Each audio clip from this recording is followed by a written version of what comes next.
Hello students, in the first part of this chapter I explained you about the 7 components of food. Actually I explained you on that day 5 components of food, that was carbohydrate, fats, protein, vitamin, minerals. Till minerals I have explained you. Now today I will teach you fiber and water. Okay, the component of fiber and water. One more time I am giving you revision of these components. That carbohydrate is called energy giving food, fat is also called energy giving food, protein is called body building food because it builds your body, vitamins and minerals called protective food. ठीक है, हमारे पास carbohydrate and fat को हम energy giving food बोलते हैं, protein को body building food बोलते हैं क्योंकि ये हमारी बॉडी बनाता है, vitamin and minerals called protective food, and at the last roughage और fibre is also called roughage. This fibre has no nutritive value.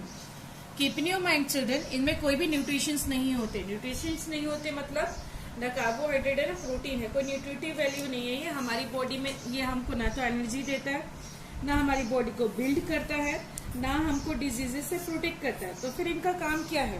Okay, it has no nutritive value but still it is important because it prevent constipation.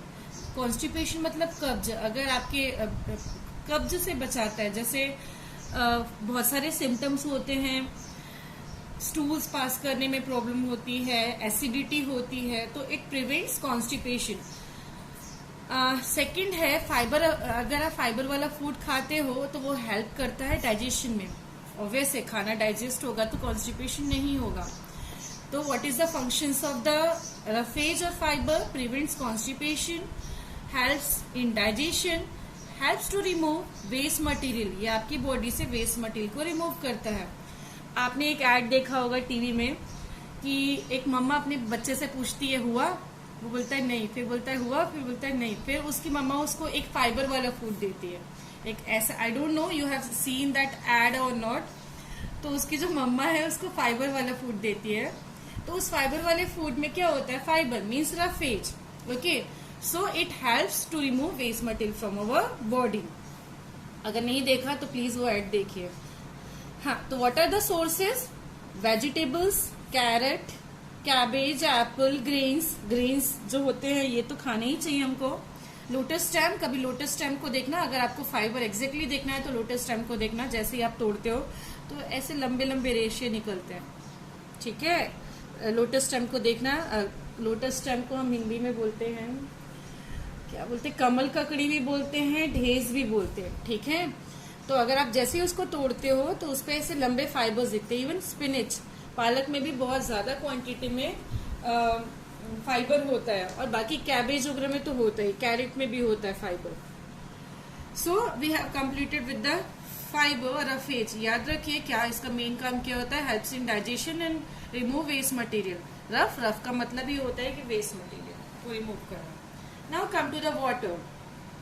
Water is also important part of our food. If we will not eat water, our food will not get digest properly. Actually, it maintains the body temperature, everything. Okay, so we get water. We get water from liquids we drink. कौन सा liquids हम पानी कहाँ से मिलता है? पानी से मिलता है. जो लिक्विड आप पीते हो पानी, उससे आपको वाटर मिलता है. मिल्क में भी एक फ्लूइड है, मिल्क एक फ्लूइड है, एक लिक्विड है, तो इससे भी आपको आपकी बॉडी में वाटर की क्वांटिटी फुलफिल हो जाती है. ओके, फ्रूट्स और वेजिटेबल जब आप खाते हो तो उसमें से भी वाटर, वो भी थोड़ा वाटर ही होता है, तो वहां से भी आपको वाटर मिलता है. जब आप खाना बना रहे हो तो आप जब आप दाल बना रहे हो, चावल बना रहे हो, तो उसमें भी वाटर का यूज कर रहे हो. तो now in this way you get water. So what are the functions of the water? Water का फंक्शन क्या है? Helps to move substances. आपकी बॉडी में जो सब्सटेंसेज होते हैं, फूड मटेरियल हो गया या वेस्ट मटेरियल हो गया, इन सबको क्या करता है? ये मूव करता है. दूसरा, बॉडी के टेम्परेचर को मूव करता है, बॉडी के टेम्परेचर को मेंटेन करता है. क्या करता है? बॉडी के टेम्परेचर को मेंटेन. ओके, मैंने अभी बताया कि वेस्ट मटेरियल को भी रिमूव करता है, न्यूट्रिएंट्स को एब्जॉर्ब करता है, एब्जॉर्ब न्यूट्रिएंट्स। अगर आप खाना नहीं खाओगे प्रॉपर तो आपका जो फूड का न्यूट्रिएंट्स है लाइक कार्बोहाइड्रेट, फैट जो भी है वो प्रॉपर आपकी बॉडी एब्जॉर्ब नहीं करेगी। ओके, तो अगर आप पानी नहीं पियोगे तो ये जो न्यूट्रिएंट्स हैं आपकी बॉडी से एब्जॉर्ब नहीं होंगे। तो पहले क्या काम है, हेल्प्स टू मूव सब्सटेंसेस जैसे फूड को मूव करना, मूवमेंट करना, ट्रांसपोर्ट करना, वेस्ट मटेरियल को ट्रांसपोर्ट करना। ओके, बॉडी टेम्परेचर को मेंटेन करता है। अगर आप पानी नहीं पियोगे तो आपका बॉडी टेम्परेचर मेंटेन नहीं रहेगा, आपकी बॉडी प्रॉपर वर्क नहीं करेगी। आपके खाने में जितने भी न्यूट्रिएंट्स हैं उन सबको वाटर जो है एब्जॉर्ब करता है, एब्जॉर्ब करने में हेल्प करता है। So this all are the function of water. Okay, now next we move to the balance diet. Balance diet जानने के लिए सबसे पहले आप जानिए डाइट क्या होती है। The food we eat normally, जो खाना हम खाते हैं, that food is called diet.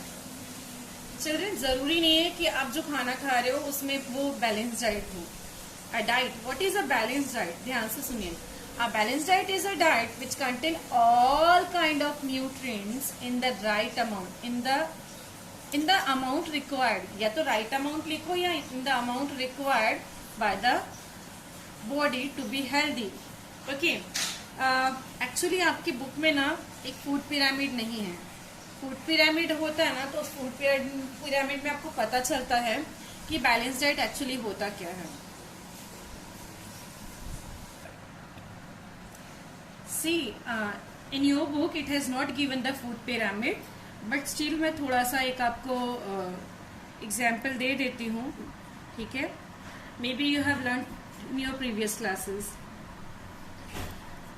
सबसे नीचे हमारा कार्बोहाइड्रेट होता है, ज्यादा स्पेस ले रहा है। इसका मतलब ये है कि हमको कार्बोहाइड्रेट ज्यादा अमाउंट में खाना चाहिए। कार्बोहाइड्रेट में क्या आते हैं? सीरियल्स, अनाज। ओके, जितने भी अनाज है आपको ज्यादा क्वांटिटी में खाना चाहिए।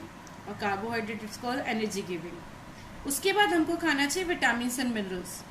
विटामिन और मिनरल्स जो है ये हमको कार्बोहाइड्रेट के बाद, मतलब सेकंड इतने अमाउंट में, जो अमाउंट होता है ना उसके बाद हमको विटामिन और मिनरल्स वाले फूड खाने चाहिए। तो विटामिन और मिनरल्स किस में होता है?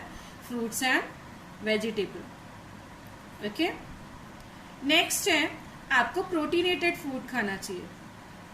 अब आपको कैसे वाले फूड खाना चाहिए? Proteinated means milk, egg, fish, chicken, pulses दाल जो होते हैं। ओके, उसके बाद आपको सबसे कम क्वांटिटी में फैट खाना चाहिए। फैट मतलब एक चॉकलेट भी फैट में आता है। चॉकलेट कम लिटिल अमाउंट में खाना चाहिए। चॉकलेट फैट में आता है। ऑयल, जितने भी ऑयली प्रोडक्ट्स है वो कम खाइए। याद रखिए, जो घी होता है, जो एग्जैक्टली प्योर काऊ वाला जो घी होता है, उसको हम प्रोटीनेटेड, उसमें ये जो घी है इसमें फैट भी होता है और प्रोटीन भी होता है, बट हम घी को जनरली प्रोटीनेटेड फूड में इंक्लूड कर सकते हैं because it builds your body. But अगर आप मार्केट का बटर यूज करोगे तो उसमें तो सबसे ज्यादा फैट ही होता है। हाँ, तो where was I? I was in balanced diet. Have you learnt about this food pyramid? Now come to see the balanced diet. A balanced diet is a diet which contain all kind of nutrients in the amount required by the body to be healthy. Okay. Now children, keep in your mind that her person को अलग अलग तरीके का food चाहिए रहता है। अलग अलग तरीके का मतलब हर पर्सन के लिए जो बैलेंस डाइट होती है वो भी अलग अलग होती है। For example I am telling you,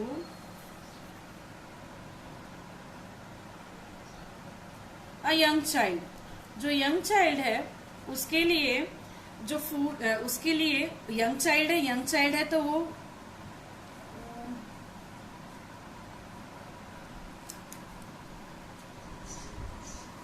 balance diet जो है वो सबके लिए एक जैसी नहीं होती। किसी को कुछ अमाउंट ज्यादा चाहिए, कुछ अमाउंट कम चाहिए। मैंने क्या लिखा है? Amount required by the body, मतलब जितना बॉडी को रिक्वायरमेंट है उसके लिए।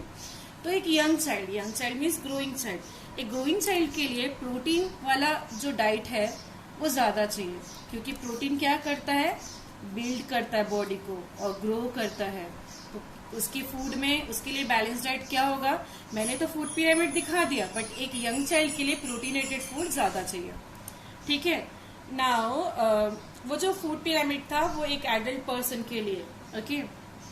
नाउ एक प्रेग्नेंट लेडी है, अगर कोई लेडी प्रेग्नेंट है, for a pregnant lady she also need more proteinated food to growth of the child. उसके बच्चे के लिए, the child which is in her वॉर्म, they need more proteinated food for her child. Okay. Now एक labourer, एक जो labourer है, labourer मतलब मजदूर। ओके। जो लेबरर है वो बहुत हार्ड वर्क करता है, उसके लिए भी उसको बहुत सारे फूड चाहिए। उसके फूड में सारी चीजें होनी चाहिए, कार्बोहाइड्रेट भी होना चाहिए, फैट भी होना चाहिए, प्रोटीन भी होना चाहिए, भैया एनर्जी भी चाहिए, फैट भी चाहिए। अगर उसके फूड में ऑयल ही नहीं रहेगा वो भी एनर्जी नहीं देगा। प्रोटीन भी चाहिए, विटामिन मिनरल्स भी चाहिए। तो उसके फूड में सारी चीजें चाहिए, because he needs more energy than this. तो ध्यान से सुनिए, बैलेंस डाइट सारे पर्सन के लिए एक जैसे नहीं होती। It differs from person to person और situation to situation. Now come to the deficiency diseases. Now children we will learn about deficiency diseases. Deficiency का मतलब होता है कमी। ठीक है। किसी भी विटामिन, मिनरल्स, कार्बोहाइड्रेट, प्रोटीन, इन सब की कमी से जो डिजीजेस होते हैं उनको हम बोलते हैं deficiency diseases. So, deficiency diseases which occur due to the deficiency of one or more essential nutrient. किसी भी न्यूट्रिएंट कौन? Carbohydrate, protein, fat, vitamin, minerals, ये सब कौन है? न्यूट्रिएंट्स हैं।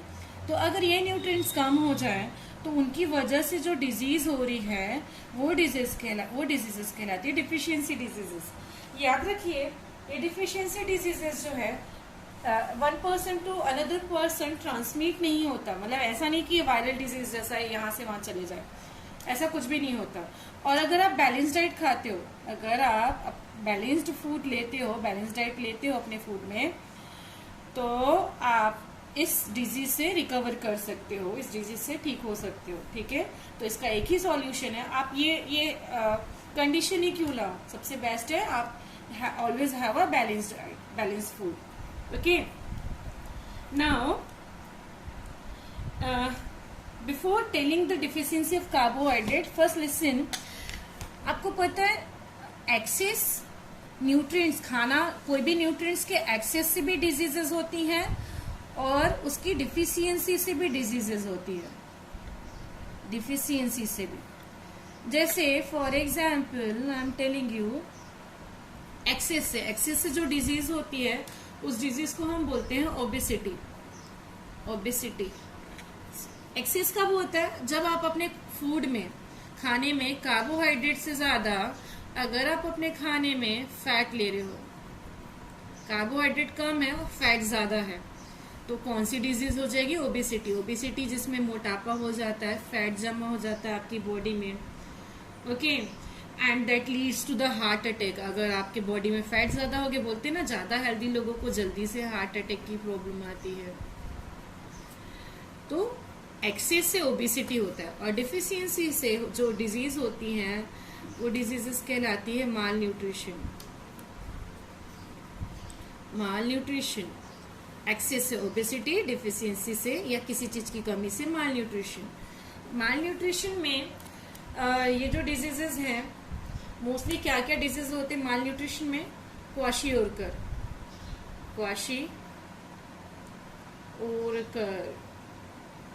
और मैरास्मस, मरास्मस, हम इसको पढ़ेंगे मरास्मस। ठीक है। ये जो डिजीजेस है प्रोटीन की कमी से या न्यूट्रिशन की कमी से होता है। तो इनमें क्या होता है?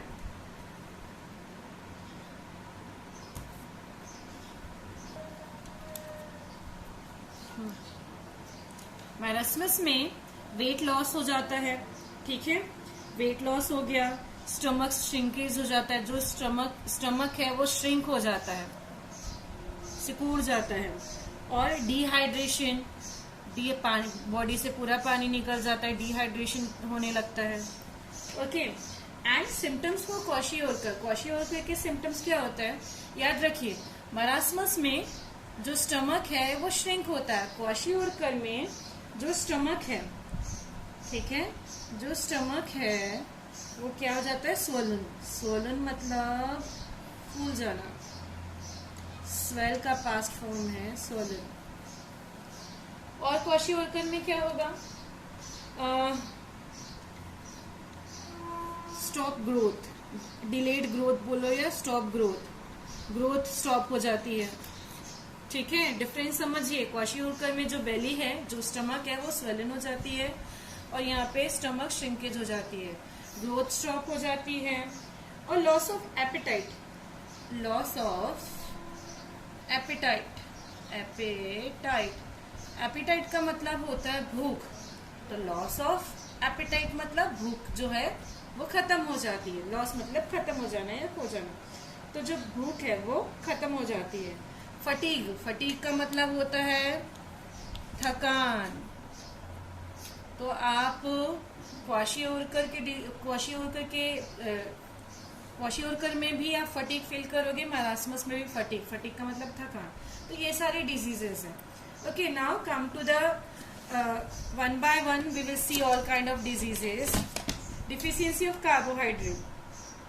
On that day I will send you the chart of all the deficiency diseases. You have to go through the chart, you have to learn the chart को अच्छे से लर्न करिए, कौन सी डिजीज से क्या क्या होता है, क्या फंक्शन है, क्या सब चीज मैं आपको भेजूंगी। ओके, फिलहाल अभी हम पढ़ते हैं डिफिशियंसी ऑफ कार्बोहाइड्रेट।